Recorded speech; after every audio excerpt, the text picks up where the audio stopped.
இது வேண்டாம், இதை நான் எதிர்க்கிறோம். இது சரி பண்ணுங்கன்னு சொல்லுகிற போது அப்படிய வரவழைத்து ஓட்டலுக்கு வர சொல்லி மன்னிப்பு கேட்க சொல்றாங்க. 60-65 வயதான இந்த மாவட்டத்தில் இருக்கிற ஒரு மிக முக்கியமான ஒரு சமூகத்தை சேர்ந்த தமிழ் கோயம்புத்தூர் அடையாளமாக இருக்கிறாங்க. அவமானப்படுத்திய ஒரு மனிதரை 2 பேர் நிர்மலா சீதாராமனும் பாரதி சீனிவாசனும் சொன்னா அடையாளம் சொல்லுற, கோயம்புத்தூர் சொன்னா அண்ணா சொல்லாத இருக்க மாட்டான்.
இந்த கோவை மண்ணை 2 தாய்மார்கள் சேர்ந்து ஒரே இரவில் சிதைத்திருக்கிறார்கள். குழந்தைகளை கூட வாங்கல் கண்ணு பொங்கல் கண்ணு என்று மரியாதையோடு சொல்லுகின்ற இந்த பொது மண்டலத்தில் மரியாதை இல்லாமல் அவமானப்படுத்துகின்ற விதத்தில் அவமானப்படுத்தியதையும் வெளியில புதுவெளியில் வீடியோவாக வெளியிட்டு கோவை மண்டலத்தையே, கோவை மண்டலத்தின் கலாச்சாரத்தை, கோவை மக்களினுடைய நம்பிக்கையை சிதைத்திருக்கிறார்கள். இதை கண்டித்துதான் தலைவர் ராகுல் காந்தி அவர்கள் தகவலை கேட்டறிந்து உடனே அமெரிக்காவிலிருந்து செய்தி அனுப்பியிருக்கிறார். வன்மையாக கண்டித்து இன்று மாண்புமிகு முதலமைச்சர் அவர்களும் அமெரிக்க சுற்றுப்பயணத்தை முடித்துக் கொண்டு தமிழ்நாட்டுக்கு வந்த பொழுது இது மிகப்பெரிய அவமானம் என்று குறிப்பிட்டிருக்கிறார். இந்த தேசமே உற்று நோக்கி பார்த்துக் கொண்டிருக்கிறது. பாஜகவுடைய மோடி ஆட்சி எந்த அளவிற்கு நடந்து கொண்டிருக்கிறது என்பது இது மிகப்பெரிய எடுத்துக்காட்டு. யார் அன்னபூர்ணா உரிமையாளர் சாதாரணமாக கஸ்தூரி மில்லில உழைப்பால் உயர்ந்து நம்முடைய மாபெரும் தலைவராக இந்த பகுதியில் விளங்கிய INTC தலைவர் மேலாள் சட்டமன்ற உறுப்பினர் செங்காலையப்பனுடைய உற்ற தோழர் தாமோதர சாமி நாயுடு அவர்கள் உழைப்பால் உயர்ந்த இந்த நிறுவனத்தை கட்டமைத்திருக்கிறார். ஆனால் இதை எவ்வளவு காலம் தாங்கிக் கொள்ள முடியாமல் அன்று 2 பேரும் வெடித்திருக்கிறார்கள்.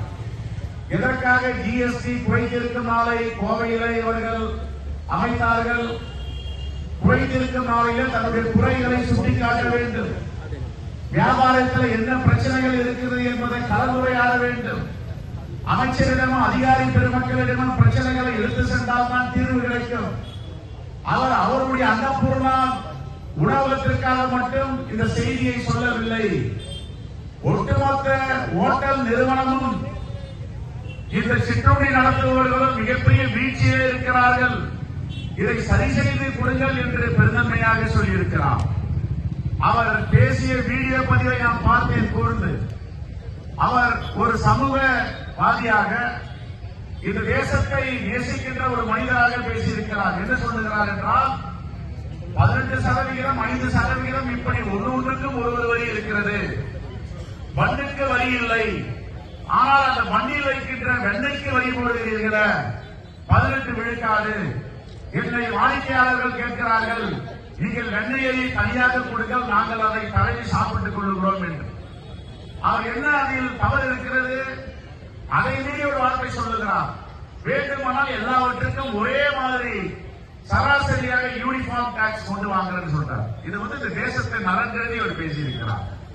ஆனால் அவர் பேசியது தவறு என்று நீங்கள் குற்றம் சாட்டி வரவழைத்து அவருக்கு அழுத்தம் கொடுத்து தங்கு விடுதிக்க வர வைத்து அவர் உட்காரும் போது கூட ஒரு சாதாரண நம்முடைய தோழர்கள் உட்கார்வதோடு உட்கார முடியவில்லை. நுனி நாற்காலையில் உட்கார்ந்து கொண்டிருக்கிறார். அவ்வளவு அச்சப்படுத்தி இருக்கிறார்கள். அவரை எழுந்து நின்று மன்னிப்பு கேட்கிறார். எழுந்து இருக்கிறார். ஒரு தனி மனித சுதந்திரம் அங்கே இருந்ததா? இந்த கேள்வியை தான் நாங்கள் நிர்மலா சீதாராமன் அவர்களிடம் கேட்கிறோம். ஒரு மனிதனுக்கும் சுதந்திரம் இருக்கிறது. காங்கிரஸ் இயக்க தலைவர்கள் எதற்காக நம்ம தேசத்திற்கு சுதந்திரத்தை பெற்று தந்தார்கள்? சுதந்திரத்தை ஒரு பெண்மணி கையில் வைத்துக் கொண்டு ஆண்களை நிற்க வைத்து பேசுவதற்கும் ஆண்களிப்பை செய்வதற்குமா இந்த சுதந்திரம் கிடைத்தது? ஆகவே நாங்கள் இதை வன்மையாக கண்டிக்கிறோம். அவர் பேசிய பிறகு அதைவிட மிகப்பெரிய மக்களம் என்னவென்றால், அநியாயம் என்னவென்றால், அவர் பேசியதை மன்னிப்பு கேட்டதை வீடியோ படமெடுத்து பொதுவெளியில வெளியிட்டு அவமானப்படுத்துகிறீர்களே. நீங்கள் அன்னபூர்ணாவின் சீனிவாசனை அவமானப்படுத்தவில்லை, தமிழ்நாட்டில் ஒட்டுமொத்த தமிழர்களையும் நீங்கள் அவமானப்படுத்தியிருக்கிறீர்கள். அப்படிதான் மக்கள் பார்க்கிறார்கள். ஆகவே இது வன்மையாக கண்டிக்கத்தக்கது. நிபந்தனையற்ற மன்னிப்பை நிதியமைச்சர் அவர்கள் கேட்க வேண்டும். நான் கேட்கிறேன். 2 தினங்களுக்கு முன்பு கோவை மாநகரில் தமிழ்நாட்டு மக்கள் அல்ல, இந்தியா மக்கள் அல்ல, உலக மக்கள் எல்லாம் வருத்தப்படுகின்ற அளவிற்கு ஒரு அவமானகரமான சம்பவம் நடந்திருக்கிறது.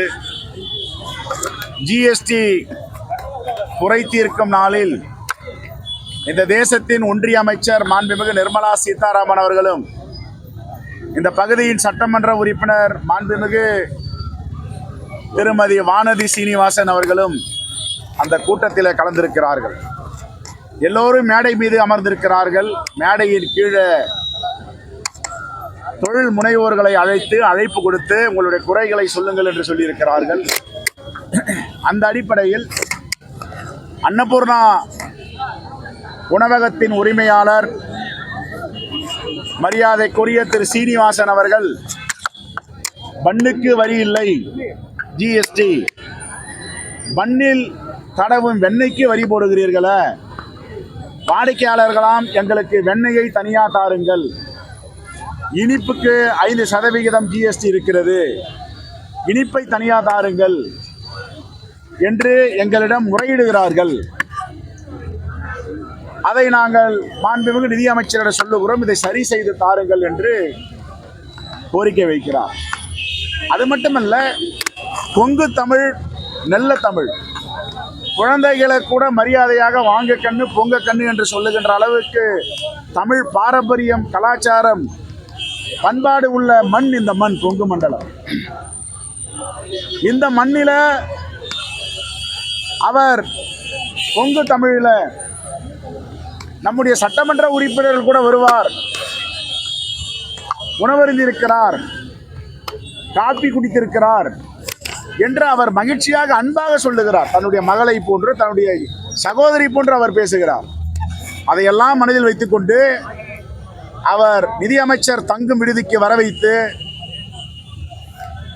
அவருக்கு மன உளைச்சலை கொடுத்து மன்னிப்பு கேளுங்கள் என்று சொல்லி மன்னிப்பு கோர வைத்திருக்கிறார்கள். அவர் உட்கார்ந்திருந்த விதத்தை பார்த்தேன். இந்த தேசத்தில் தொழில் செய்பவர்கள் அமைச்சர் முன்னாடி எப்படி அமர வேண்டும்? கம்பீரமாக அமர வேண்டும். நூற்றுக்கணக்கான கோடிகளை ஜிஎஸ்டி வரிப்பணத்தை கட்டுபவர்கள் எம்எஸ்எம்இ ஆகட்டும், தொழிலதிபர்களாகட்டும். ஆனால் அவர் கூனி குறுகி அமர்ந்திருக்கிறார். அந்த நாற்காலியில நிமிர்ந்து கூட உட்கார முடியவில்லை. நுனி நாற்காலியில் அமர்ந்திருக்கிறார். எழுந்து நிற்கிறார், மன்னிப்பு கேட்கிறார். இது எல்லாம் நாகரிகமா, இதெல்லாம் பண்பாடா என்பதை அவர்கள் சுய பரிசோதனை செய்து கொள்ள வேண்டும். அதற்கு பிறகு அதை வீடியோ படம் பிடித்து பொது வெளியிலே வெளியிடுகிறார்கள்.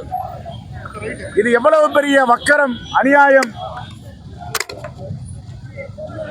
சர்வாதிகாரத்தின் உச்சம் இல்லையாது?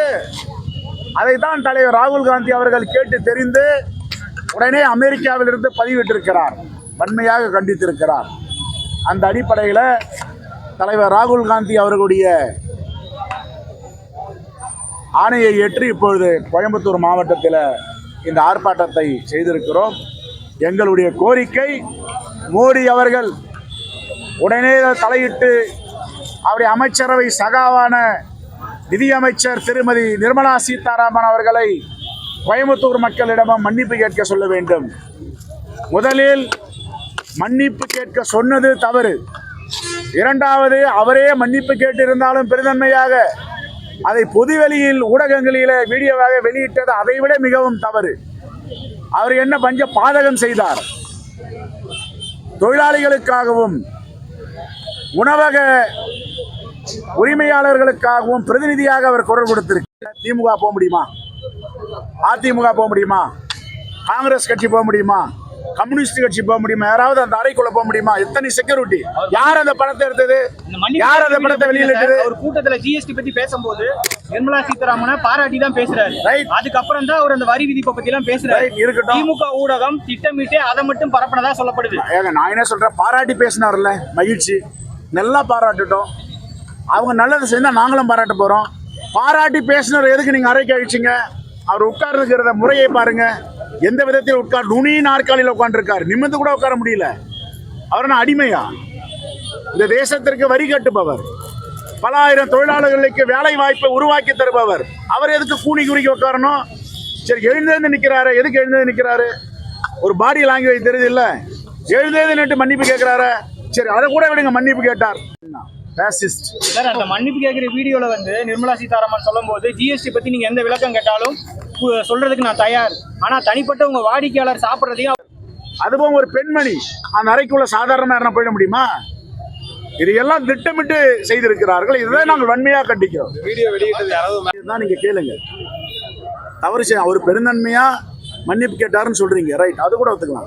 பொதுவெளியில இந்த வீடியோவை வெளியிட்டு அவமானப்படுத்துவதும் அசிங்கப்படுத்துவதும் இது தனிநபர் உரிமை இல்லையா? அது தனிநபர் உரிமை, இது தனிநபர் உரிமை இல்லையா? அப்ப அவங்களுக்கு ஒரு நியாயம் நீதி, இவருக்கு ஒரு நியாயம் நீதியா?